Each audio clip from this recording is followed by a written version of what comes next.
Hey guys, Droid Protocol here. Thanks for joining me. I've got a few things to talk about today with the suit and what I've been up to, so stay tuned and let's have a look. Fit him with a restraining bolt. You're a feisty little one. Just wanted to show you what I've done today. I have done as much as I could. It's getting cold now in the garage, so I'm probably going to wrap this up for the day. But today I finished off all the detailing on the backpack. Had a few conversations with people on Instagram, people who were a little bit critical of the shape of this, judging by images from my little toy here. On the little toy, this backpack sticks out it's quite high in that direction, and it's very, very square, like very equally square. But mine is a little bit more rectangular in that it's not as tall that way. So I had to delete those comments from those people that I didn't appreciate them making like critical judgments against my work. So I deleted that. So anyway, what I've done is finished off the detailing. From what I could see and using my little picture for reference, this is pretty close to the original, I believe. So I did have a picture that I found online, an actual picture of the real droid from the movie. And there's an angle that shows just like a really, really shallow angle of what's on the back here. And according to my little model here, these diamond shapes are correct. I took a little bit of creative liberty to make these little borders and stuff, and I did a border down here.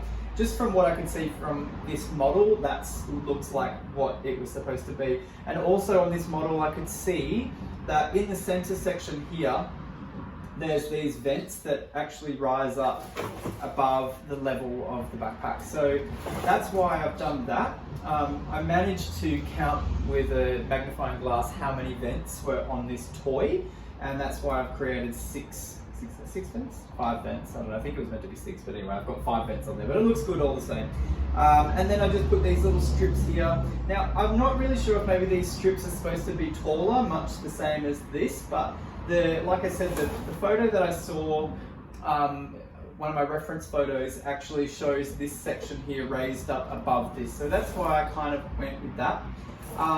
There's only one other thing that I need to do to the top of the backpack, and it's add these little circle details here. I think personally those circle details are a bit stupid, because I don't believe that if this was in the Star Wars universe, if this was meant to be underneath a C3PO torso, like I was saying in my last update, I can't imagine that this backpack, which is very, very low profile, I couldn't really imagine that something like this would be underneath the C3PO backpack. So that was a little bit of a debate that I had with a few people about the shape of it, and also it was a little bit of my own way of thinking, the belief system that this is not, if it was real, this would not be possible.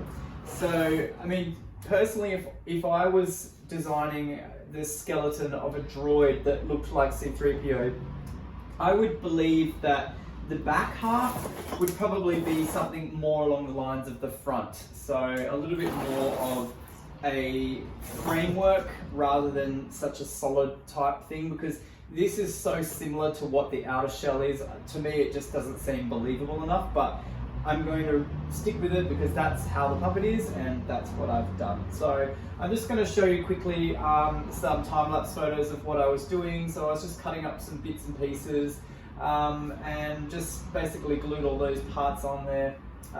Took me a little while, but I haven't spent a huge amount of time doing this today because in Sydney is where I am. The last 747 jumbo jet that Qantas has owned was flown off to the desert today, so there's no more jumbo. So I thought I'd take the opportunity to go down and sit at the end of the runway and watch that take off and watch it do a little bit of a flyover, which was really cool, and it was a little bit sad because I do like planes, and that's an aeroplane that's got a significant part of history, you know, under its belt. So it was a little bit sad to see that. So that's why I didn't do so much work on this today. But you know, I'm just glad that that's done. I can safely say that this torso is practically finished now. I did mention the other day that I've got to fix these clamps on the side here, or these little hook gizmos. So I've got to fix that up. I've also still just got to create some sort of either Velcro attachment system for this collar. But the other thing I did yesterday, which I probably haven't shown, still close up, was I drilled in all of my little pins that go in there. And the next thing, well, when this is all finished off, there will actually be some wires that are sort of connected onto that.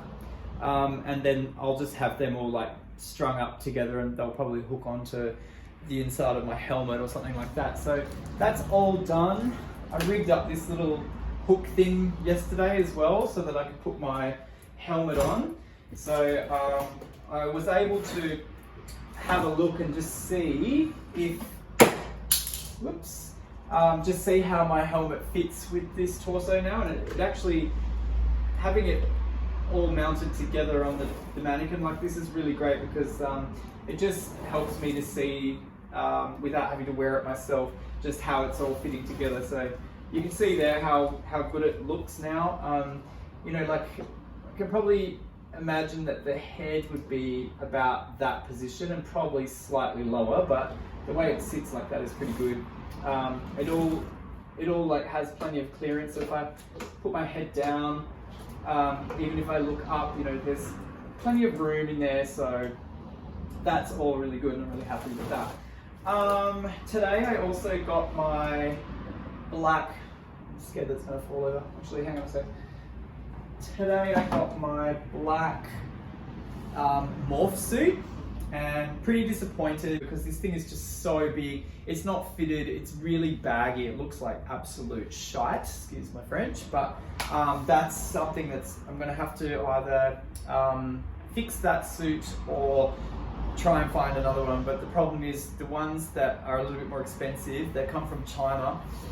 They're not available for delivery until like the end of September, and I'm just thinking, I know it's only about a month or 2 months away, but I don't really want to be waiting that long. I'd like to get something sooner, so I'm possibly going to just use that suit, maybe try and take it in a little bit, get someone with an overlocker to fix that.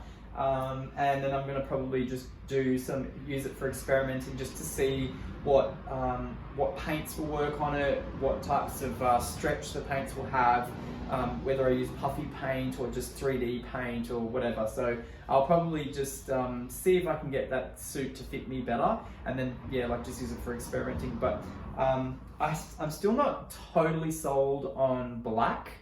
Another guy on Instagram who I follow was telling me to use a grey bodysuit, and I did think that maybe it wouldn't be the best idea, because there's probably some areas where the grey suit would be so exposed it will be really, really obvious, and I wanted to just kind of take the focus of the eye away from anything underneath, and I thought black would be the best colour for that.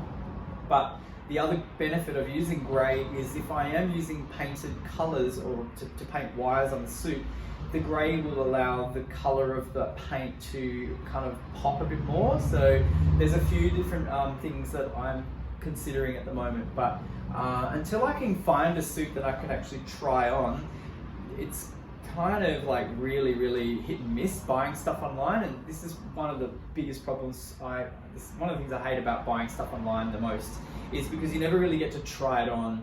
And you know, I'm like the worst clothes shopping person on the planet. I just like can never find anything that fits me. And so now I've wasted 20 bucks on this thing. I know it's only $20, but I'm not working at the moment. And 20 bucks is 20 bucks. So that's disappointing, but anyway, I will sort something else out in the future. So until then, I'm going to keep working on this and give you another update in the coming days. So the next thing, like I said in the last video, I've got to work on the pants. Might even start patterning up that tonight and get that all glued up and that should be done fairly quickly. Oh, Jesus. But yeah, that's pretty much where I'm at now. So thanks for watching, and I'll see you soon. Bye.